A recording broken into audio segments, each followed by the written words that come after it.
Good evening, नमस्कार। एक बार फिर स्वागत है आपका सिरेमिक एकेडमी के ऑनलाइन प्लेटफॉर्म पर। तो कल अपन ने यूआरओ पार्ट बी स्टार्ट किया था और उसमें कुछ इंट्रोडक्शन टाइप भी पढ़ा था, जिसमें सिलेबस क्या है, कहाँ से कितने क्वेश्चन आने वाले हैं। फिर अपन ने नगर पालिका, नगर निगम और नगर परिषद की जो संरचना है वो पढ़ी थी कि कैसे बनाई जाएगी। अधिसूचना मैंने आपको पीडीएफ में दिखाई थी। उसके बाद राजनीतिक प्रशासन है वो ब्यूरोक्रेसी वाला वो पूरा दिखाया था। उसके बाद में अपने स्टार्ट की थी परिभाषाएं। ठीक है, परिभाषाएं अपने लगभग कर ली थी और आज आगे अपने स्टार्ट करते हैं। ठीक है, तो चलो स्टार्ट करते हैं। ये भवन स्थल और ये सारी चीजें मैंने आपको एक जगह ही बता दी थी, और जो कूड़ा करकट या गणनोत्पादक पदार्थ है वो भी, जीव चिकित्सा अपशिष्ट पदार्थ वो भी एक साथ बता दिए थे। चलो आगे स्टार्ट करते हैं। फिर उपविधि, प्रोविजंस वगैरह है, जो नियम है, रूल है, जो विहित रीति, जो प्रिस्क्राइब्ड मैनर, ये सारी चीजें मैंने आपको कल ही बता दी थी। अब आगे स्टार्ट करते हैं। अध्यक्ष, देखो ये सारी चीजें मैंने ऑलरेडी कल ही बता दी थी। ठीक है, ये तो परिभाषाओं में चलो अब दे रखा है कि अध्यक्ष कौन होगा, जो चेयरपर्सन जो होगा। ठीक है, चेयर पर्सन किसी भी, जैसे नगर पालिका बोर्ड है, नगर निगम है या नगर परिषद है। तो मैंने पहले ही बताया था आपको कि नगर पालिका जो बोर्ड है उसको क्या बोलेंगे, आपका जो राजनीतिक प्रशासन जो होगा, अध्यक्ष। ठीक है, उसमें नगर परिषद में सभापति, नगर निगम में महापौर। ये मैंने आपको अच्छे तरीके से ये सारी चीजें मैंने आपको बता दी थी, तो यहाँ बताने की इतनी जरूरत है नहीं। फिर मुख्य नगर पालिका अधिकारी, चीफ म्युनिसिपल ऑफिसर, ये भी बता दिया था कि नगर निगम में कौन होगा, आयुक्त होगा। परिषद में कौन होगा, आयुक्त होगा। नगर पालिका में कौन होगा, एग्जीक्यूटिव ऑफिसर। ठीक है, एक्ट में कार्यपालक अधिकारी लिखा हुआ है। ठीक है, अपनी जो भर्ती आई है उसको एग्जीक्यूटिव ऑफिसर क्या है, अधिशासी अधिकारी। लेकिन एक्ट में आपको कहीं भी अधिशासी शब्द नहीं मिलेगा, क्या मिलेगा, कार्यपालक अधिकारी। ये अपन पढ़ चुके थे कल ही। ठीक है, आगे चलो। फिर है पूर्ण दिवस, क्लियर डेज। देखो ये भी तीन प्रकार के, अभी अलग अलग जगह मैं आपको बताता हूं। ये तीन चीजें हैं। एक तो होता है आपको पूर्ण दिवस। ठीक है, पूरे एक्ट में तीन जगह आएगा। एक तो पूर्ण दिवस, एक पूर्ण संख्या या कुल संख्या, पूर्ण दिवस, पूर्ण संख्या या कुल संख्या।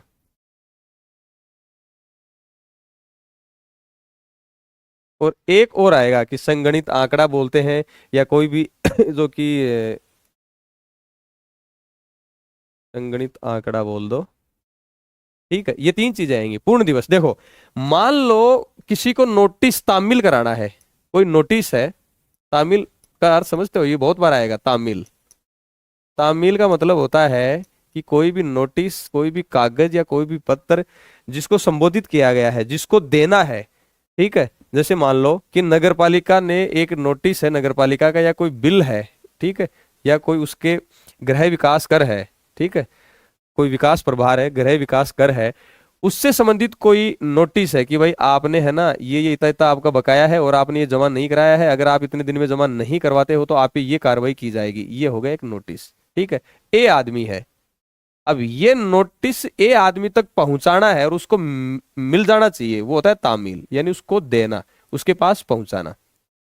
ठीक है, उसको क्या बोलते हैं, तामील। ठीक है, जैसे कोई पत्र है, कोई आता है, उसको मिल गया।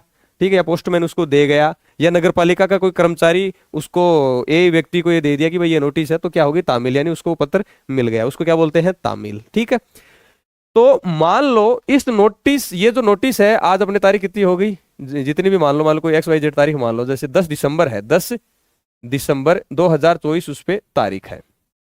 ठीक है, और वो नोटिस उसको मान लो मिलता है 9 जनवरी 2025 को। तो ये जो पूर्ण दिवस है ना, इस पूर्ण दिवस में ये बताया गया है कि जो नोटिस में जो वर्णित तारीख है उसको, और जो उसको प्राप्त हुआ है वो नोटिस, वो जो दिन है वो काउंट नहीं किए जाएंगे। ठीक है, जैसे मान लो 30 दिन है, कि 30 दिन का किसी को ये दिया गया है कि भाई 30 दिन में आपको क्या करना है, ये जमा करवाना है। ठीक है, 30 दिन का टाइम दिया गया है कि ये बिल आपको जमा कराना है। तो इस 30 दिन के अंतराल में अगर कोई छुट्टी का दिन आता है, कोई भी छुट्टी का दिन आता है, वो तो शामिल होगा, लेकिन नोटिस में लिखी हुई तारीख और उसको प्राप्त हुई वो तारीख शामिल इन 30 दिन में नहीं होगी। ये क्या कहलाएगा, पूर्ण दिवस। समझ गए, मेरे कहने का मतलब है कि किसी को 30 दिन का टाइम दिया गया है, तो जो नोटिस में जो वर्णित तारीख है, किस तारीख को नोटिस तैयार किया गया वो, और जब उसको वो नोटिस मिल रहा है, वो शामिल नहीं होगा, वो शामिल नहीं होगा। लेकिन बीच में अगर कोई रविवार है या कोई गजिटेड हॉलीडे है, वो शामिल होगा, अवकाश का दिन इसमें काउंट होगा। ये तो हो गया पूर्ण दिवस। फिर आएगा बीच में आपके पूर्ण या कुल संख्या। ये क्या है, ये है अगर मान लो सदस्यों की संख्या की बात की जा रही है, ठीक है, या किसी वोटिंग की बात की जा रही है, जब भी बात होगी तो अगर सदस्यों की बात कर रही है तो मनोनीत सदस्यों को छोड़कर, अभी आगे पढ़ेंगे मनोनीत सदस्य भी इसमें आएंगे इनके बारे में, मनोनीत सदस्यों की संख्या को हटाकर जो भी निर्वाचित सदस्य हैं, जो भी बाकी बचे हुए सदस्य हैं, उनकी जो संख्या होगी उसको क्या बोलेंगे, कुल संख्या, उसको क्या बोलेंगे, कुल संख्या। ठीक है, तो फिर ये संगणित आंकड़ा क्या है, ये है कि जैसे मान लो नगर पालिका में आप देखते हो या पंचायत में भी देखते हो कि भाई एससी की भी सीटें होती हैं, एसटी की भी सीटें होती हैं, ओबीसी की भी सीटें होती हैं और महिलाओं की भी सीटें होती हैं। और अपन जब भी आप चुनाव देखा होगा आपने, जब गांव में चुनाव होता है, सरपंच का चुनाव होता है या जो नगर पालिका में रहता है उसने देखा होगा कि भाई जब भी पार्षद का ये चुनाव होता है तो कब क्या यार अब की बार इस वार्ड में तो एससी की सीट आएगी, या अपनी पंचायत में अब की बार महिला सीट का नंबर ऐसा लग रहा है कि महिला सीट आएगी या ओबीसी की सीट आएगी। तो कोई भी एक पंचायत समिति है उसमें या बहुत सारी नगर पालिका या वार्ड है उसमें कितनी सीटें ओबीसी की होंगी, कितनी सीटें महिलाओं की होगी। ठीक है, तो मान लो वहां पे कैसी भी कैलकुलेशन करके आंकड़ा अगर मान लो 5.5 आया, ठीक है, यह आ सकता है 5.6 आ सकता है या 5.4 आ सकता है। तो अगर ऐसा आंकड़ा आया तो ऐसे तो कि भाई 5.5 तो कोई सीट होती नहीं, 5.6 कोई सीट होती नहीं, 5.4 कोई सीट होती नहीं, तो क्या करोगे, अगर आधे या उससे ज्यादा है तो उसके अगले पे चले जाएंगे, अगली संख्या पे यानी 6 पे चले जाएंगे। अगर आधे या उससे कम की संख्या है, आधे से कम की संख्या है तो उसके पहली वाली संख्या पे चले जाएंगे। ये क्या है, संगणित आंकड़ा। तो ये तीन चीजें आपको ध्यान रखनी है। अगर पूर्ण दिवस की बात आ जाए, पूर्ण संख्या की बात आ जाए, या कोई सीट की संख्याओं का निर्धारण कर रहे हैं वो जब आ जाए तब अपन क्या करेंगे। ये किसके है, नोटिस की तामील के संबंध में है। ये निर्वाचित या कुल सदस्यों की संख्या के है जिसमें मनोनीत सदस्य हट जाएंगे। और ये जैसे कोई आरक्षण से संबंधित है या कौन सी सीटें किस वर्ग की होंगी, तब अगर आंकड़ा ऐसे निकल के आता है कुल कैलकुलेशन में, अगर आधे आधे से अधिक पॉइंट के बाद में है तो अगली संख्या पे चले जाएंगे, वरना पिछली संख्या पे रह जाएंगे। तो ये चीजें अलग अलग थी, इसलिए मैंने आपको एक जगह बता दी है। जब ये नोटिस की कालावधि के जैसे मान लो 30 दिन का टाइम दे दिया गया, उसमें प्रयुक्त किया जाए तो रविवार व अवकाश का दिन शामिल होगा, रविवार व अवकाश का दिन शामिल होगा, परंतु व्यक्ति द्वारा नोटिस प्राप्ति की तारीख या नोटिस में दर्शाई गई तारीख क्या होगा, शामिल नहीं होगी। ये मैंने पहले ही आपको बता दिया। आपको होगी सर फिर वो अलग, अब देखो मैं आपको बताता हूं, ये देखो यहां लिखा हुआ है आपकी परिभाषा, पूर्ण संख्या या कुल संख्या अलग है ना। अब यहां आते आते आप ये भूल जाओगे कि यार वो पूर्ण दिवस भी आया था, ऐसा कुछ आया था, उसका क्या करें। इसलिए मैं आपको एक ही जगह बताता हूं और आप बुक में उसको अलग ही लिख लो। आप एक ही जगह साइड में पूर्ण दिवस, पूर्ण संख्या या कुल संख्या या वो संगणित आंकड़ा, एक ही जगह तीनों जगह लिख लो तो आपके दिमाग में रहेगा। जैसे पिछली वाली क्लास में मैंने बताया था कि जो कूड़ा करकट है, गणोत्पादक पदार्थ है, जो सीवेज है, ये सारी चीजें, ठीक है, जैसे भूमि, भवन, भवन स्थल, भवन निर्माता, ये सारी चीजें, स्वामी और ऑक्यूपायर, ऐसे। ये क्या कह रहा है, जब नगर पालिका के सदस्यों के संदर्भ में प्रयुक्त हो तो धारा 6 की उपधारा, आगे इसको याद मत रखो, आगे याद करेंगे, अधीन मनोनीत सदस्यों को हटाकर उस समय पद धारण करने वाले सदस्यों की कुल संख्या। ठीक है, किसके संदर्भ में प्रयुक्त हो, नगर पालिका के सदस्यों के रूप में। तो मनोनीत सदस्यों की संख्या को गिना जाएगा क्या, नहीं गिना जाएगा। ठीक है, उस समय पद धारण करने वाले जो सदस्य होंगे उनकी कुल संख्या को क्या बोला जाएगा, पूर्ण संख्या या कुल संख्या। ठीक है, फिर वो एक संगणित आंकड़ा रहेगा, वो चैप्टर 2 में है, वो मैं आपको आगे बता दूंगा। चलो ठीक है, अपन कंटिन्यू करते हैं, है ना। अब इसमें देखो, इस क्लास में खाली पढ़ाई पढ़ाई पढ़ाई चलेगी तो थोड़ा हो सकता है आपको यूं लगे कि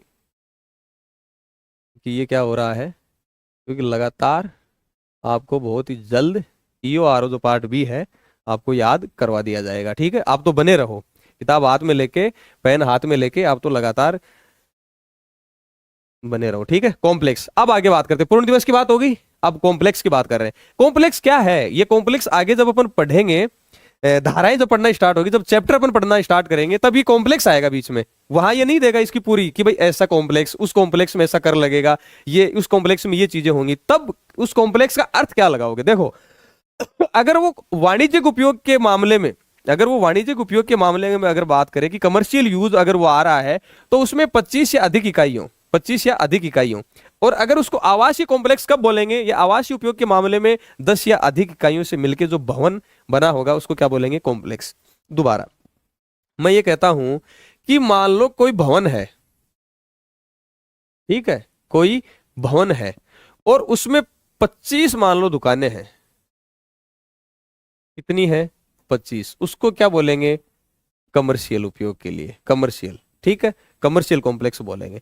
अगर मान लो कोई भवन है उसमें 10 इकाइयां हैं, 10 इकाइयों तक, तो उसको क्या बोलेंगे? आवासीय उपयोग के लिए। तो ये ध्यान रखना, ठीक है। हालांकि ये परिभाषाओं में है और अपने क्वेश्चन आए या नहीं आए, लेकिन कॉम्प्लेक्स जहां आए तो आपको ये दिमाग में रखना है कि भाई 25 इकाइयां हैं तो कमर्शियल, और अगर 10 इकाइयां हैं तो क्या होगा आपके लिए? आवास के लिए। तो 25 या अधिक इकाइयां किसके लिए? कमर्शियल उपयोग के लिए। और 10 या अधिक इकाइयों से मिलकर बना क्या कहलाएगा? आवासीय उपयोग के लिए। ये बताओ, निगम पार्षद मैंने बताया कि नहीं? कॉर्पोरेटर मैंने कहा था ना, एक मूवी मेरी याद नहीं आ रही, उसमें कॉर्पोरेटर होता है। उस समय पता नहीं होता था कि नगर पालिका, निगम पार्षद क्या होता है, तो पता नहीं कॉर्पोरेटर ऐसा सोचते कि यार कॉर्पोरेटर क्या, तो क्या रहता है? निगम पार्षद। यानी नगर निगम के सदस्य को क्या बोलेंगे? निगम पार्षद। पढ़ा चुका हूं मैं पिछली क्लास में, एक ही जगह मैंने ये सारी चीजें बताई हैं, ठीक है। ऐसे कोई नहीं बताएगा आपको, है ना, परिभाषाएं जैसे चलती आ रही हैं और अपन ने बता दिया, लेकिन एक जगह करके मैंने जब आपको वहां, अगर आप पिछली क्लास देखोगे तो उसमें सारी चीजें, जो राजनीतिक नियुक्तियां थी, जो राजनीतिक प्रशासन है, उसको एक जगह मैंने कर दिया था, ठीक है। और उसमें फिर अगर अपन ब्यूरोक्रेसी की बात कर रहे थे तो मंत्री से प्रमुख शासन सचिव से लेके जो डायरेक्टर डीएलबी है, डायरेक्टर ऑफ लोकल बॉडीज, और नीचे जो आयुक्त वगैरह, वो सारी चीजें मैंने बता दी थी। तो नगर परिषद का जो सदस्य है वो क्या कहलाएगा? काउंसलर, पार्षद। बता चुके, कर चुके, कोई दिक्कत ही नहीं है। चलो आगे चलते हैं, फिर मैं खराब करे, ठीक है। चलो अब आ गई डेयरी। क्या आ गई? डेयरी आप सब जानते हो, सोचो डेयरी, दिमाग में लाओ, ठीक है। नगर पालिका लाओ, जयपुर रह रहे हो तो देखो डेयरी, ठीक है, डेयरी में जाते भी हो आप, जाते किस चीज के लिए वो आप ही को पता है, ठीक है। तो डेयरी कोई भी ऐसा फार्म है, कोई जरूरी नहीं है डेयरी की दुकान ही हो, कोई भी कोई फार्म है, या पशुओं की शाला है, या गौशाला है, दूध भंडार है, दूध की दुकान है, या ऐसा कोई अन्य स्थान, ठीक है। भाई कोई फार्म भी हो सकता है जहाँ पे गाय भैंसे रखी जा रही हो, पशुशाला भी हो सकती है, गौशाला भी हो सकती है, जहाँ दूध का भंडार है, दूध की दुकान भी हो सकती है, उसको, या अन्य कोई स्थान जहां क्या करेंगे? जहां दूध बेचने के लिए दूध की सप्लाई की जाती है, ठीक है। कोई एक स्थान होता है, फॉर्म होता है। आपने देखा होगा गांव में क्या करते हैं भाई, जब एक या दो भैंसे जब घर में रखते हैं तो अपन क्या, दूध बेचने के लिए लोग साइकिल पे या उसमें जैसे भी जो साधन है उससे एक डेयरी पे जाते हैं, वहां दूध देने जाते हैं, और वो जो फैट वैट निकाल कर वो सारी चीजें करता है, तो वो आदमी वहां जो सप्लाई, दूध की सप्लाई हो रही है, वो क्या कहलाएगा? डेयरी में आएगा। वो किस में आएगा? डेयरी में। तो जब भी एक्ट में डेयरी की बात होगी, डेयरी की बात होगी, तब क्या दिमाग में आएगा कि यार कोई फार्म है, कोई पशुशाला है, या कोई गौशाला है, या दूध रखने की दुकान है, दूध भंडार की कोई दुकान है, वो किस में शामिल होगी? डेयरी में। यानी जहां दूध क्या किया जाए? बेचा जाए, विक्रय किया जाए, या विक्रय के उद्देश्य के लिए दूध रखा जाए, ठीक है। या हो सकता है जहां मक्खन, घी, पनीर, ये सारी चीजें जहां पे बेचने के लिए रखी जाए, ठीक है, वो किस में आएंगी? डेयरी में। किंतु इसमें क्या चीज शामिल नहीं है? घर में अपन अगर मान लो कुछ भी बना रहे हैं दूध का, या दूध का उपयोग कर रहे हैं, एक परिसर है, खाली अपने लिए उपयोग कर रहे हैं, तो वो क्या डेयरी में माना जाएगा? वो डेयरी में नहीं माना जाएगा, ठीक है। हो सकता है कि भाई जैसे कई नहीं कहते कि वो उसमें मूवी में डायलॉग है चुपके चुपके में कि इस घर को तो जिला घोषित क्यों नहीं करते, बहुत सारे लोग हैं तो वहां कोई मतलब कि हो सकता है कि दूध की खपत ज्यादा हो सकता है कि 20 लीटर की खपत हो वहां पे दूध की, तो लेकिन उसको क्या डेयरी मानोगे? नहीं, क्योंकि कोई दुकान या अन्य स्थान जिसमें दूध का विक्रय केवल उसके परिसर के भीतर उपभोग करने के लिए किया जाता है, वो डेयरी में आएगा क्या? नहीं आएगा, ठीक है। दूसरा, आपने जैसे मारवाड़ साइड में या उधर जोधपुर साइड में देखा होगा कि भाई यहाँ पे चौटे का दूध मिलता है, तो वहां क्या होता है कि भाई जैसे गांव से आदमी आता है, वो ड्रम लाता है और मतलब जो है दूध बेचता है, लेकिन वो क्या करता है कि जैसा लाता है उसी को वैसे में दूध बेच देता था। कोई पैकिंग करता है, पैकिंग मतलब जो मशीनों से पैकिंग एक थैली में है उसको किया, या कोई आदमी डायरेक्ट भी डलवा जा सकता है, उसको डेयरी बोलेंगे? नहीं बोलेंगे। क्या कह रहा है कि ऐसी दुकान या अन्य स्थान में जो प्रथम बार हुआ है, जिसको उसी मूल स्थिति में वातरक्षित रूप से बंद और बिना खुले पात्रों में उसको अगर बेचा जाता है, तो वो डेयरी में आएगा क्या? नहीं आएगा। इसका मतलब डेयरी में क्या आएगा? जैसे कोई पैकिंग का दूध है, या दूध का उसमें आपने मक्खन है, या घी है, या उसका पनीर बना लिया, या और कोई चीजें उससे बना ली, दही हो गया, टोंड दूध हो गया, वो किस में आएगा? डेयरी में, है ना। अब इसको डेयरी को इसको इतना डिस्क्रिप्शन अंदर ये सारी चीजें है ना डिस्क्राइब करने की जरूरत है नहीं, वैसे इतना मतलब आगे आपके एक्ट में काम नहीं आएगा, लेकिन चलो कि यह परिभाषाओं में है तो बता दिया, बाकी इसमें इतना लोड लेने की आपको जरूरत नहीं है। चलो आगे चलते हैं। फिर है खतरनाक रोग। अब ये खतरनाक रोग ये क्यों पढ़ रहे हैं? देखो 273 धारा 274 आएगी, ठीक है, कि भाई ऐसे अगर खतरनाक रोग फैल जाए तब राज्य सरकार नगर पालिका को शक्ति देगी कि भाई ये आप ये इस जब महामारी या ऐसे खतरनाक रोग फैल जाए तो नगर पालिका क्या कर सकती है, या राज्य सरकार क्या कर सकती है, तब वहां खतरनाक रोग का जिक्र होगा तब अपने दिमाग में होना चाहिए कि अच्छा खतरनाक रोग वो वाली बात कर रहे हैं जो सर ने परिभाषा में पढ़ाई थी। हाँ, कौन से हैजा फैल गया, प्लेग फैल गया, चेचक फैल गया, और ये नहीं समझ में आने वाली कौन सी बीमारी है ये फैल गई, ठीक है, या इन्फ्लुएंजा, क्षय रोग, डिप्थीरिया, ये किस में है, खतरनाक रोग की परिभाषा में आता है। ठीक है, नेक्स्ट, राज्य सरकार द्वारा इस अधिनियम के अंतर्गत अधिसूचित की गई कोई अन्य महामारी है, जैसे कोरोना है, कोरोना है क्या इसमें, नहीं दिख रहा ना, कहीं नहीं है ना, तो फिर क्या किया होगा, राज्य सरकार ने एक अधिसूचना निकाली होगी कि भाई ये कोरोना है, ये महामारी है, महामारी है, या स्थानिक है, या संक्रामक रोग है, जो भी है, तो ऐसा जो उस खतरनाक रोग की लिस्ट में शामिल नहीं है, लेकिन एकदम से मान लो कोई नई बीमारी आ गई, तो राज्य सरकार क्या करेगी, इस अधिनियम के अंतर्गत अधिसूचना निकाल के और वो लिस्ट निकाल देगी कि भाई ये इस बीमारी को महामारी माना जाएगा, और वो किस में आएगी, फिर खतरनाक रोग में, जैसे कोरोना एग्जाम्पल तो यही है। ठीक है, ये सारी चीज। अब है पार्किंग स्थान की न्यूनता, ये क्या लफड़ा है, डेफिसिट इन पार्किंग स्पेस। होता क्या कि मान लो आपने कमर्शियल कोई गैर आवासीय भवन बना लिया, कमर्शियल बना लिया, या मॉल बना रहे हो, या कोई ऐसा शोरूम बना रहे हो, अगर वहां पे आपने पार्किंग स्थान नहीं रखा तो वो क्या कहलाएगा, पार्किंग स्थान की न्यूनता है। ठीक है, या वह कोई कॉम्प्लेक्स बना लिया या संस्थागत भवन बना लिया, और वहां पे अगर आपने वाहनों की पार्किंग के लिए स्थान उपलब्ध नहीं करवाया, तो इसका मतलब वहां क्या है, पार्किंग की न्यूनता है, पार्किंग स्थान की न्यूनता है। ठीक है, ये आगे आएगा जब एक्ट में, तब अपन मैं वापस आपको बताऊंगा। निदेशक स्थानीय निकाय, बताया कि नहीं मैंने, director of local bodies, director of local स्थानीय बॉडीज निकाय, यानी निदेशक स्थानीय निकाय मैंने बता दिया था, जिसको अपने क्या बोला, निदेशक एवं विशिष्ट सचिव भी बोलते हैं उसको। ठीक है, डायरेक्टर कम स्पेशल सेक्रेटरी, ठीक है, निदेशक एवं विशिष्ट सचिव। ठीक है, याद रखने, ये बहुत काम आएगा आगे कि निदेशक एवं विशिष्ट सचिव, फिर मैं बताऊंगा कि मैंने बताया था, आपको याद है या नहीं। तो राज्य सरकार द्वारा नियुक्त किया गया अधिकारी, वो मैंने बता ही दिया आपको कौन होता है। ठीक है, फिर है, ये भी बहुत आएगा आपके, डिस्पोजल। ठीक है, आप दिमाग लगाओ, डिस्पोजल क्या हो सकता है, उसको हिंदी में बोलेंगे व्ययन, यानी वे कर दिया किसी चीज को। ठीक है, उसको क्या बोलते हैं अपन, डिस्पोजल। वे करने का मतलब है कि भाई निपटारा कर दिया किसी चीज का।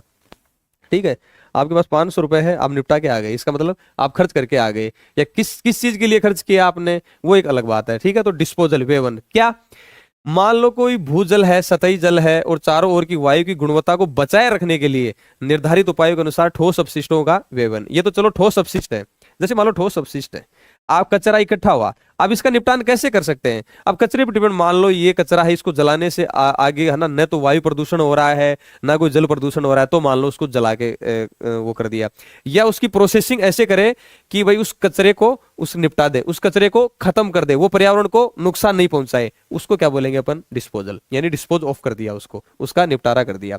या मान लो कि कचरे से अपन ने, आजकल क्या होता है कि भाई मतलब कचरा है, उससे आजकल ये भी हो रहा है कि भाई उसको खाद बना दी जाती है, तो वो भी क्या हो गया, डिस्पोजल हो गया, खाद में काम ले लिया और अन्य चीजों में काम ले लिया।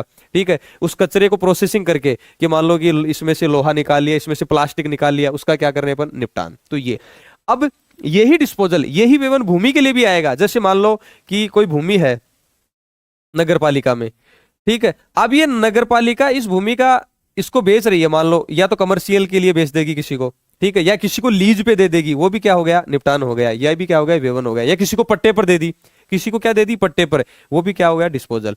तो आगे जब एक्ट में पढ़ाऊंगा, आगे जब मैं धाराएं पढ़ाऊंगा, और जब डिस्पोजल आएगा, वेवन आएगा, तब आपके दिमाग में रहना चाहिए कि वेवन जब ये आ रहा है ये वर्ड, तो सर किसकी बात कर रहे हैं। ठीक है, भूमि को आवंटित कर दी किसी को, ठीक है, या मान लो कि लॉटरी से किसी के प्लॉट निकल गया, तो वो भी क्या, डिस्पोजल ही तो कर रहे हैं उसका। ठीक है, तो वो भी किस में आएगा, वेवन में। तो डिस्पोजल आपको याद रखना है। निदेशक स्थानीय निकाय में आपको बता चुका हूं। जिला मजिस्ट्रेट, कोई दिक्कत नहीं है, इसको याद रखने की जरूरत ही नहीं है। दंड प्रक्रिया संहिता 1973 की धारा 20 के दिन आपको बिल्कुल याद नहीं रखना है। जिला मजिस्ट्रेट आगे आएगा तो कोई नहीं आपको पूछेगा कि जिला मजिस्ट्रेट क्या है, और ऑप्शन में आए, ये परिभाषा में है कि भाई जो सीआरपीसी 1973 है, क्रिमिनल प्रोसीजर कोड, तो 1973 की धारा 20 के अधीन जो जिला मजिस्ट्रेट को परिभाषित किया गया है, उस जिला मजिस्ट्रेट की बात कर रहे हैं। ठीक, अब नाली है, नाली की परिभाषा जब भी आगे एक्ट में आएगा और नाली, ड्रेन, नाली की बात होगी, तो आप खुद सोचो नाली क्या क्या हो सकती है। आप अगर किसी कॉलोनी में रह रहे हो, सोचो आप किसी नगर पालिका में रह रहे हो, गांव में रह रहे हो, घर में रह रहे हो, तो नाली आप खुद समझ जाओगे। या कोई सीवरेज है मल नाली, या कोई पाइप है, या कोई खाई है उसमें पानी भरा हुआ है, या उस खाई के थ्रू कहीं दूर पानी जा रहा है, वो भी किस में आएगी, नाली में। कोई चैनल है, कोई चैनल बना रखा है पानी जाने का, ठीक है, या कोई भी युक्ति जिससे कोई जल निकास हो रहा हो, मल वहन हो रहा हो, ठीक है, या पानी के निकास के लिए कोई काम आ रही हो कोई वस्तु या कोई चीज, उसको क्या बोलेंगे, ड्रेन, क्या बोलेंगे, नाली, ठीक है। किसी में भी जैसे शौचालयों में पात्र, टैप्स, सिंक, होज हो गया, या फ्लश टैंक या अन्य फिटिंग्स, वो किस में गिनी जाएंगी, नाली में, ठीक है।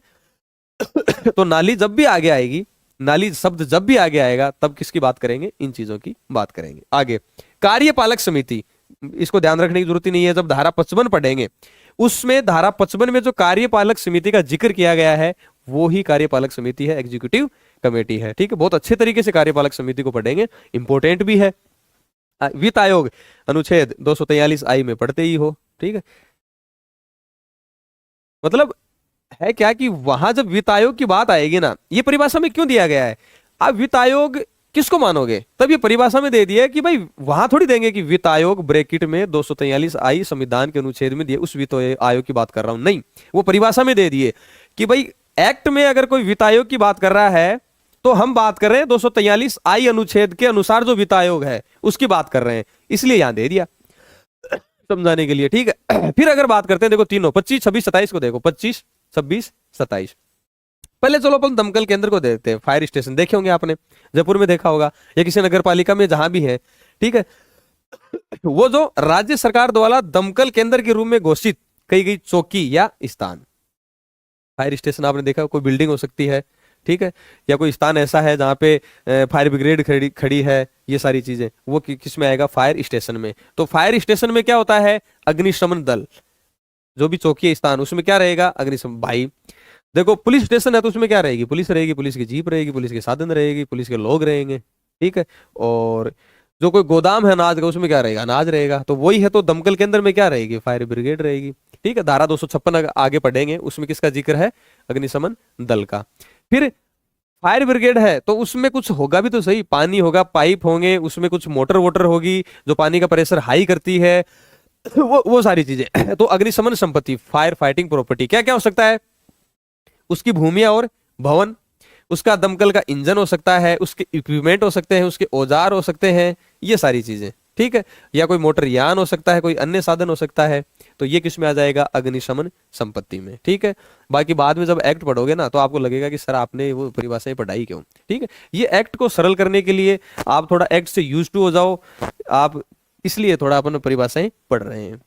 बाकी काम की चीज मैं ऑलरेडी बता चुका हूं। देखो आ गया परिसंकट में अपशिष्ट, हाजार्ड्स वेस्टेज, बता दिया था मैंने कि जो ईपीए पर्यावरण संरक्षण अधिनियम 1936 में जो बताए गए, 86 में सॉरी, वो अपशिष्ट के वर्ग हैं, उसमें अलग अलग है, तो परिभाषा में इतना ही है। तो ये सारी चीजें मैं आपको पहले ही बता चुका। निवासी, आप देखो इनहेबिटेंट, निवासी क्या होता है कि भाई आप किसी वार्ड में रह रहे हो, किसी गांव में रह रहे हो, ठीक है, किसी शहर में रह रहे हो, तो आप उसके निवासी हो। अब निवासी होने की भी शर्तें होती हैं, यानी आप मामूली तौर पे जहां के निवासी हो और उसमें जहां पे प्रॉपर्टी है या कोई जमीन है या कोई भूमि है उसका स्वामित्व रख रहे हो, तो वो क्या कहलाएगा, निवासी। भाई होता है अपने पास पट्टा होता है, जो अपने पूर्वज पहले रहते थे, अपनी जैसे वोटर आईडी कार्ड वहां का बना हुआ है, तो ये सारी चीजें जो कुछ डॉक्यूमेंट्स होते हैं जो अपने को साबित करते हैं कि आप वहां के निवासी हो, चाहे आप वहां बिजनेस चला रहे हो या किसी संपत्ति के मालिक हो, तो वह क्या कहलाएगा, निवासी। भूमि में आपको बता चुका, ऐसी भूमि जिस पर निर्माण किया हो, और एक चीज और उसमें बताया था, या जो जलाच्छादित हो, जल से आच्छादित हो, वो भी क्या कहलाएगी, भूमि। ये मैंने एक ही जगह बता दिया, ओके, ठीक है। ज्यादा फास्ट तो नहीं हो रहा, चलो कोई नहीं, फास्ट है भी तो क्या, पढ़ना तो पड़ेगा, ठीक है। और ये एक्ट है पूरे 40 नंबर का है, आपको ये चीज भी पता है कितने नंबर का है, 40। और उधर जो जीके है वो कितने नंबर का है, 80। वो सोचो उधर अलग ही कितना सारा वो समुद्र है, वो 80 नंबर का, और ये इतना थोड़ा सा आपको पढ़ना है। एक इसमें थोड़ा सा ये हो सकता है कि भाई जैसे आप भूगोल पढ़ते ही आ रहे हो, जैसे पॉलिटी आप पढ़ते ही आ रहे हो, तो उससे आप यूज टू हो गए हो, ठीक है, तो उससे आपको कुश्ती करते हुए काफी दिन हो गए भूगोल वगैरह से, तो वो आपके समझ में आ जाते हैं, अच्छे अच्छे नोट्स भी हैं, बहुत सारी चीजें भी हैं, मतलब एक से एक टीचर भी है। इससे थोड़ा आप अभी नए नए इससे कुश्ती कर रहे हो, तो वो थोड़ी सी कई चीजें हैं, जैसे परिसंकट में कभी आया ही नहीं होगा कहीं, अपन जीव चिकित्सा अपशिष्ट पढ़ रहे थे, उसमें तीक्ष्णाग्र कि ये क्या बला आ गई, तो ये जो ऐसे वर्ड हैं इसमें नए नए आ रहे हैं, तो इसलिए आपके लिए नया है, तो थोड़ा सा हो सकता है कि आप बोर हो रहे हो, बाकी पढ़ेंगे तो सही अपन। नवीनतम जनगणना आंकड़े क्या हो सकते हैं कि भाई जो अंतिम पूर्ववर्ती जनगणना के जो आंकड़े हैं वो क्या हो सकते हैं, नवीनतम जनगणना आंकड़े। बासा लॉजिंग हाउस, जब आप अगर मान लो गांव के हो तो आप सोचो कि अपने पूर्वज जब स्टोरियां बताते हैं कि हम वहां गए, पहले ऊंट पे बैठ के ऊंट गाड़ी लेके हम जाते थे, और फिर हमने वहां इतनी दूर जाके फिर वो रात का बासा लिया। तो रात का बासा ये तो है नहीं कि ऐसे कोई खेत में गिर गई, कोई धर्मशाला होगी या कोई ऐसी जगह होगी, वो रात को वो आराम किया उन्होंने, तो वो वाली जगह तो वो जो अपने बात करते थे जो पुराने लोग, वो है ये बासा। मतलब तीर्थ यात्रियों और यात्रियों की रहवास सुविधा के लिए उपयोग में लिए जाने वाले भवन या भवनों का समूह या कोई धर्मशाला। जैसे पहले होता था भाई गांव से जैसे पुष्कर के मेले में जा रहे हैं, ठीक है, अब तो भाई गाड़ियां हो गई, पहले कोई मान लो कि वहां कोई ऊंट बेचने जा रहा है या कोई घोड़ा बेचने जा रहा है तो वो जाएगा। आजकल तो ये भी हो गया भाई पिकअप में या किसी ट्रक में ऐसे डाल के ले जाते थे, पहले ऐसी सुविधाएं थी नहीं, तो लोग क्या होते थे पैदल निकलते थे, ऊंट पे बैठ के निकलते थे, ऊंट गाड़ी लेके निकलते थे। तो फिर वो जब रात हो जाती थी तो कोई धर्मशाला या कोई ऐसी जगह ढूंढते थे कि भाई रात को अपन आराम कर ले, उसको क्या बोलते थे, बासा, की ठीक है कि भाई आज आज रात का बासा यही लेंगे, तो वो चीज है। तो लॉजिंग हाउस क्या है, लॉजिंग हाउस, ठीक है। चले आगे नेक्स्ट। ये बताओ मैंने आपको बताया कि नहीं, सदस्य बता चुका हूं। नगर पालिका बोर्ड को क्या बोले, मेंबर, काउंसलर, कॉर्पोरेटर, ऑलरेडी मैं आपको बता चुका हूं। दूध के बारे में अपन पढ़ी चुके हैं, कैसा भी हो सकता है, क्रीम, क्रीम युक्त हो सकता है, क्रीम निकला दूध भी हो सकता है, ये सारी चीजें अपन पढ़ चुके हैं। नगर पालिका क्षेत्र क्या होगा, जो राज्य सरकार द्वारा अधिसूचित करे किसी भी क्षेत्र को, वो नगर पालिका क्षेत्र कहलाएगा। नगर पालिका निधि, मैंने आपको बता दिया कि नगर पालिका एक फंड होगा, और वो धारा 79 में वर्णित है, किसमें है वो आगे पढ़ेंगे, ये सारी धाराएं मैं याद करा दूंगा आपको, आप चिंता मत करो कि ये 87 बजट एस्टिमेट आया, 79 में आया, 256 में अपनी फायर ब्रिगेड आई, ठीक है, ये सारी चीजें याद करवा दूंगा कि 249 में कुत्तों को भगाने के लिए, और 245 से सार्वजनिक भूमि का अतिक्रमण, ये सारी एक एक धाराएं याद करवा दूंगा, आप देखते जाओ, चिंता मत करो आप, ठीक है। चलो आगे, फिर है नगर पालिका ठोस अपशिष्ट। मैं आपको बता चुका हूं कि ठोस या अर्ध ठोस होने वाला वाणिज्यिक, औद्योगिक या आवास संबंधी अपशिष्ट, या आवास से या वाणिज्यिक से जो ठोस या अर्ध ठोस कचरा जो इकट्ठा किया जाएगा। लेकिन मैंने उस समय बताया था कि औद्योगिक परिसंकट में अपशिष्ट इसमें शामिल नहीं है, बता दिया था। परंतु उपचारित ट्रीटेड जैव चिकित्सा अपशिष्ट शामिल है, यानी कोई बायोमेडिकल वेस्ट है और उसका मान लो प्रसंस्करण कर दिया, उसकी प्रोसेसिंग करके उसको खतरनाक चीजों से अलग बना दिया उसको, कि अब वो खतरनाक नहीं है, तो उस वो किस में शामिल हो जाएगा, ठोस अपशिष्ट में हो जाएगा। लेकिन औद्योगिक परिसंकट में अपशिष्ट इसमें शामिल नहीं है, ये आपको ठीक है। फिर मैंने एक्ट में पहले ही कहा था कि एक्ट में जो म्युनिसिपालिटी, जो नगर पालिका की बात की गई है, वो नगर पालिका जो अपन ये सोच रहे हैं कि चतुर्थ श्रेणी की नगर पालिका उनके हैं, ये नगर पालिका बात कर रहा है, नगर निगम को भी नगर पालिका बोल रहा है, नगर परिषद को भी, और नगर पालिका बोर्ड को भी, यानी म्युनिसिपैलिटी की जब बात करेगा तो वो इन तीनों की इकट्ठी बात करेगा। ये चीज भी मैं आपको कल बता चुका था। चलो आगे चलते हैं। अनापत्ति प्रमाण पत्र, एनओसी, ये तो आप सब लोग जानते होंगे, है ना, कोई किसी भी चीज को जाने की यार इस चीज के हमें एनओसी चाहिए, ठीक है, ये अपने को काम करना है, इसका एनओसी चाहिए, ये सारी चीजें।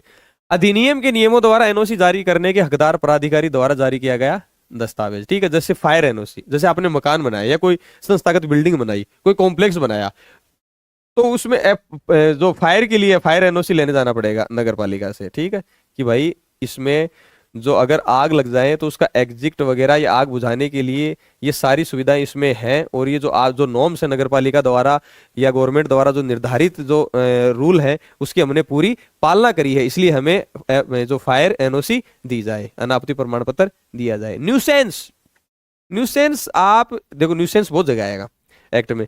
न्यूसेंस का मतलब ये होता है कि डिस्टरबेंस, जैसे मैं हूं पढ़ा रहा हूं और इधर अभी कोई हथौड़े से मतलब वो मार रहा है और मैं डिस्टर्ब हो रहा हूँ, मेरे कानों में वो आवाज अजीब सी गूंज रही है, या कोई सो रहा है आदमी, ठीक है। जैसे मान लो कि शहर में रात को 10 बजे के बाद डीजे बंद है और आपको 12 बजे जोर जोर से डीजे बज रहा है, लोग सो रहे हैं और उनकी नींद में दखल पड़ रहा है, तो वो क्या है, न्यूसेंस है, ठीक है। किसी को आप हानि पहुंचा रहे हो, वो क्या है, न्यूसेंस है, वो न्यूसेंस इसकी बात कर रहा है। जैसे कोई भी ऐसा कार्य या कोई ऐसी चूक, स्थान या वस्तु जो दृष्टि, आंखों के लिए, स्मेल के लिए या श्रवण चेतना के लिए, मैंने बताया ना, उसके लिए मान लो क्षति है, नुकसान, खतरा है या क्षोभ है या घृणा पैदा करे, और जो जीवन के लिए खतरनाक या स्वास्थ्य या संपत्ति के लिए हानिकारक है, उसको क्या बोलेंगे, न्यूसेंस।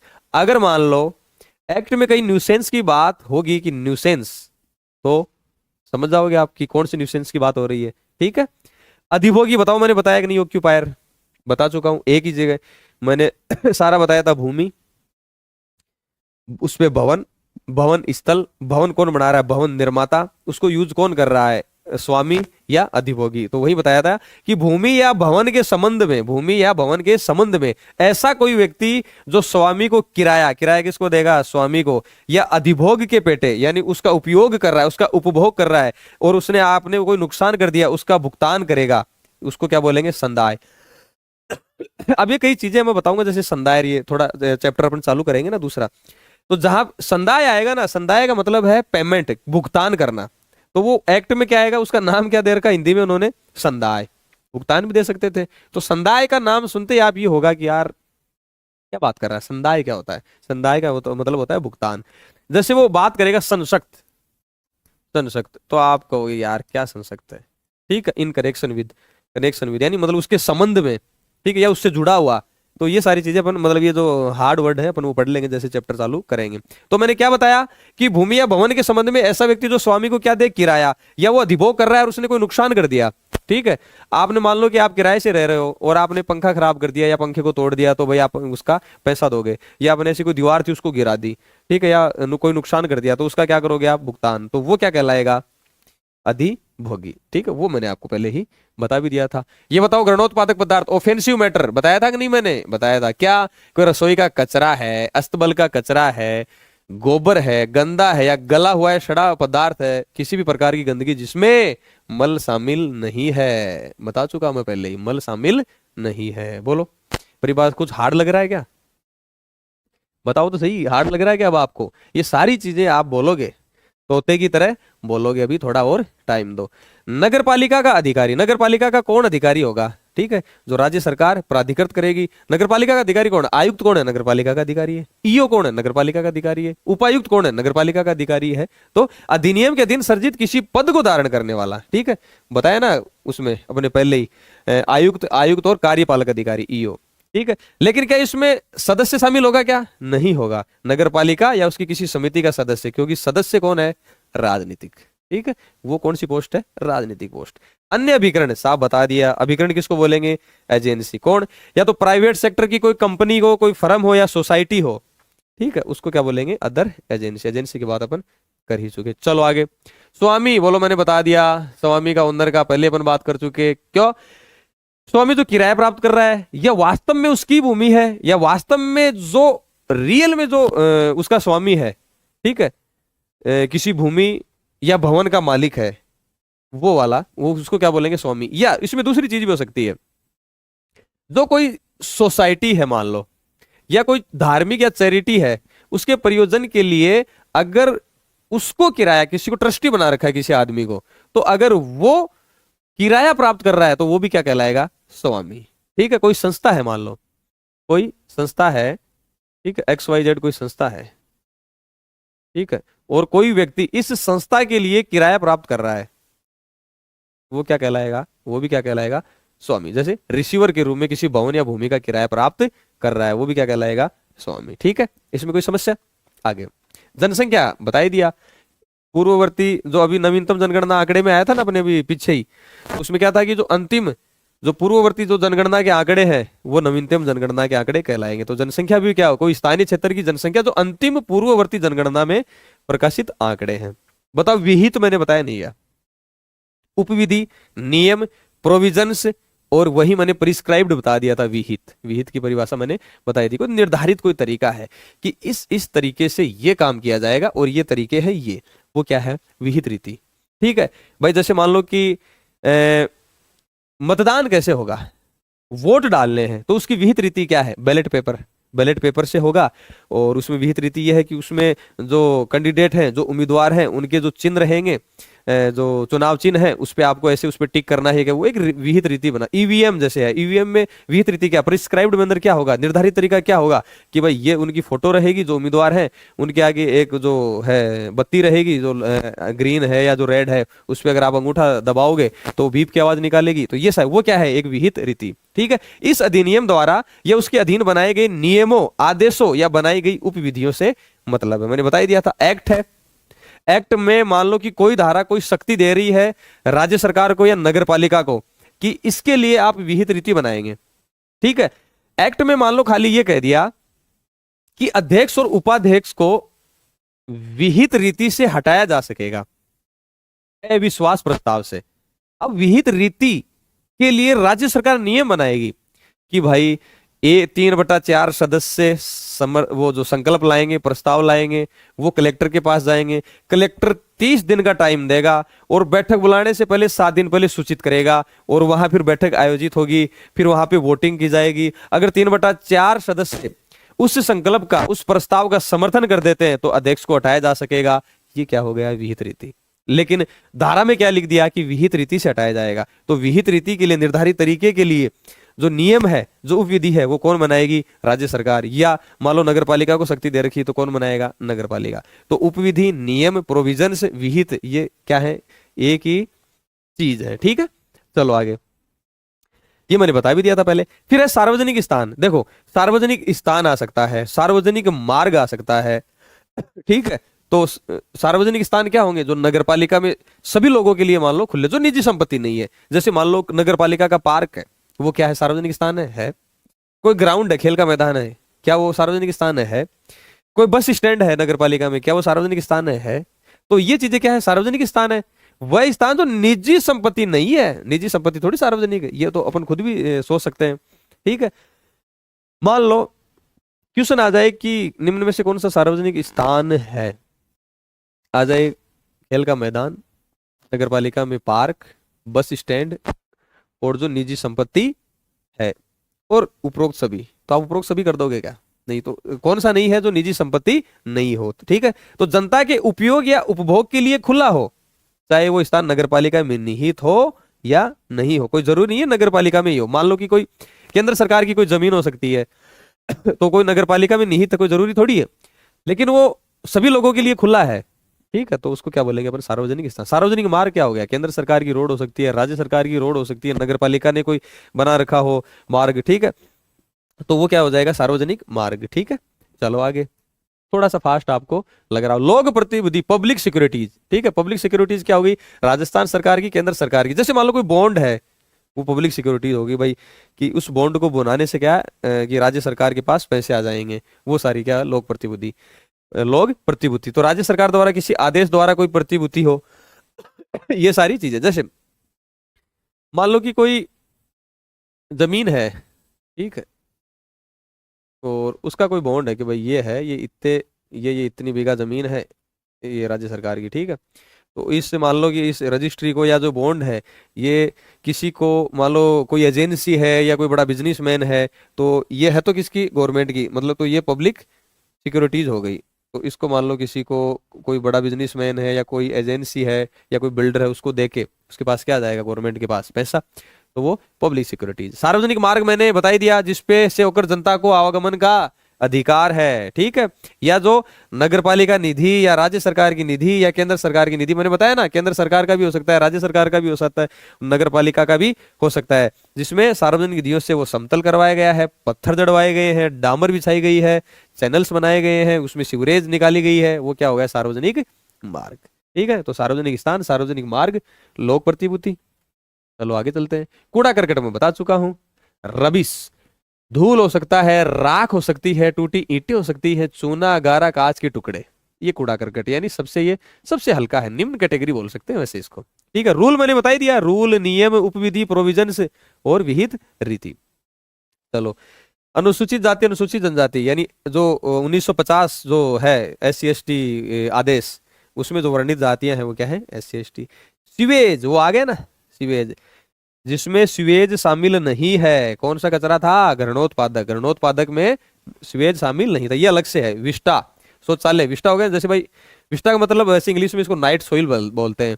जैसे भाई गाय का गोबर भी विष्टा हो सकता है। ठीक है, जैसे मनुष्य का मल भी विष्टा हो सकता है ये। ठीक है, जो शौचालय, मूत्रालय, मलकूप, नालियों की अन्य वस्तुएं, इसमें सभी प्रकार के व्यावसायिक बहिस्त्राव और विनिर्माण, जो जहाँ मैन्युफैक्चर होता है, वो सारी चीजें, वहां से जो सीवरेज या वो निकल रहा है, वो किस में आ जाएगा? मल में आ जाएगा, सीवरेज में आ जाएगा। ठीक है, तो सीवेज में क्या आ जाएगा? विष्टा आ जाएगा। शौचालय, मूत्रालय से जो गंदगी निकल रही है, जो डिस्चार्ज है, वो क्या है? मल में। ठीक है, मल किस में शामिल नहीं है? घरणोत्पादक पदार्थ में। ठीक है, चलो आगे। राज्य वित्त आयोग, वित्त आयोग 243 आई में पड़ गया है और उसके साथ में 243 वाई। ठीक है, तो अपन पता ही है वित्त आयोग। फिर है मार्ग, एक तो सार्वजनिक मार्ग वो बता ही दिया, और एक है मार्ग ओनली, एक सार्वजनिक स्थान, सार्वजनिक मार्ग और मार्ग, जिसमें कोई भी सड़क हो सकती है, पुल हो सकता है, पैदल मार्ग हो सकता है, गली हो सकती है, आहता कोई बरामदा टाइप हो सकता है, चौक या रास्ता जो जनता को स्थायी रूप से या अस्थायी रूप से पहुंच में हो, जो आम रास्ता हो या ना हो। ठीक है, जैसे आदमी दिल्ली वहां से जा रहे हैं, जैसे दो खेत हैं, हो सकता है कि वो वैसे आम रास्ता नहीं हो, लेकिन उसकी सीम है दो खेतों की, बहुत पहले से आ जा रहे हैं लोग, लोग आ जा रहे हैं, तो ये क्या है, मार्ग है। ठीक है, इसमें कौन कौन सी चीजें शामिल होगी जो मार्ग के दोनों ओर है, जो नालियां है या गटर है, वो हो सकते हैं इसमें शामिल है। प्रत्येक खाली जगह जो किसी सार्वजनिक स्थान या आम रास्ते तक जाने या जाने के साधन के रूप में प्रयुक्त की जाती है, तो मार्ग है, ये सिंपल है, सार्वजनिक मार्ग, मार्ग और आपका सार्वजनिक स्थान। उपविभाजन, भूमि के किसी, ये आएगा उपविभाजन, है ना, अपने जैसे जब चैप्टर पढ़ रहे होंगे धारा 167, 68, 69, 70, 71, 72, वहां आएगा। ठीक है, उसके लिए मंजूरी लेनी पड़ती है। जैसे मान लो कोई बहुत सारा ये बड़ा प्लॉट है और उसका विभाजन कर दिया आपने, ठीक है, तो क्या भूमि के किसी खंड या टुकड़े का दो या अधिक भागों में विभाजन करना क्या कहलाएगा, उप विभाजन। ठीक है, सब डिवीजन। तो मतलब ये तो सिंपल है, इसमें कोई समस्या आपको आनी भी नहीं चाहिए। कर यानी टैक्स, टैक्स आपको पता ही है, मैंने पहले भी बताया था, या तो राज्य सरकार लगा सकती है, नगर पालिका भी लगा सकती है, तो उसके लिए कोई कोई टोल टैक्स लगाया गया है, या कोई चुंगी या कोई पथकर या कोई फीस लगाई गई है, वो कर। फिर मैंने आपको बताया था स्टार्टिंग में ही, संक्रमणशील क्षेत्र, ए ट्रांजिशनल एरिया, जिसमें क्या बनेगा, नगर पालिका या नगर पालिका बोर्ड। फिर मैंने बताया था स्मॉलर अर्बन एरिया, क्या बनेगा, नगर परिषद। फिर मैंने बताया था लार्जर अर्बन एरिया, क्या बनेगा, नगर निगम। ये मैं आपको पहले बता चुका हूं। नगरीय भूमि, जो नगर में जो भूमि है, या कोई स्थानीय पदाधिकारी, जो मान लो कि एसडीएम या तहसीलदार, या उनके पास जो वेवन पर रखी गई कोई भूमि, वेवन का समझ गए ना, डिस्पोजल ऑफ, डिस्पोज ऑफ, उसका निपटान कर सकते हैं, वो किसी को आवंटित कर सकते हैं, किसी को पट्टा दे सकते हैं, किसी को बेच सकते हैं, वो नगरीय भूमि कहलाएगी।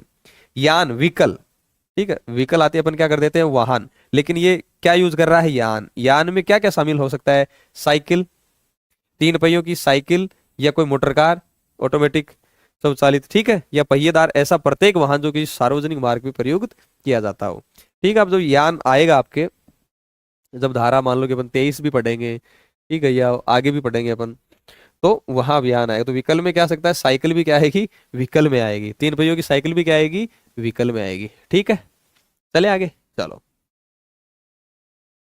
ये बताओ, मैंने उपाध्यक्ष बताया कि नहीं, एक ही जगह, ये तो आपका टंटा खत्म कर ही दिया था मैंने इनका, नगर पालिका बोर्ड, उपाध्यक्ष, अध्यक्ष जो भी है, ठीक है, उप महापौर, डिप्टी मेयर, बताओ।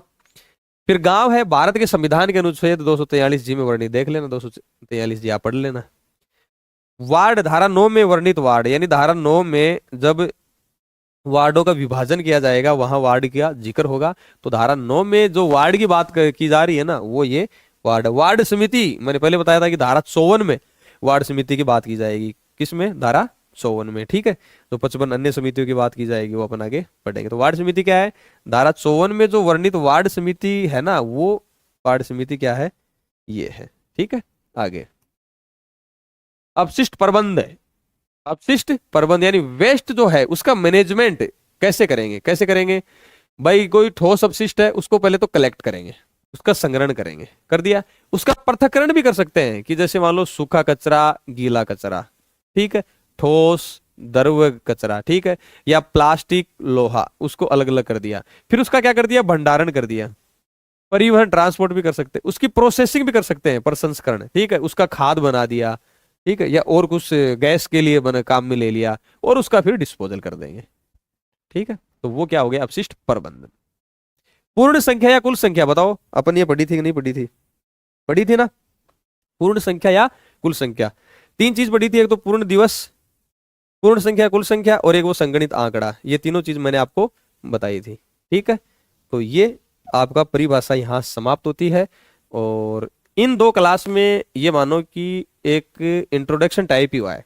ठीक है, कि आपको एक बार इस एक्ट को पढ़ने के लिए स्टार्ट करने से पहले आपके थोड़े से दिमाग में जो एक्ट की परिभाषाएं हैं, जो एक्ट के वर्ड हैं, वो थोड़े से आपके दिमाग में अंदर घुस जाएं, थोड़ा थोड़ा आप इसको पढ़ने के लिए यूज टू हो जाएं।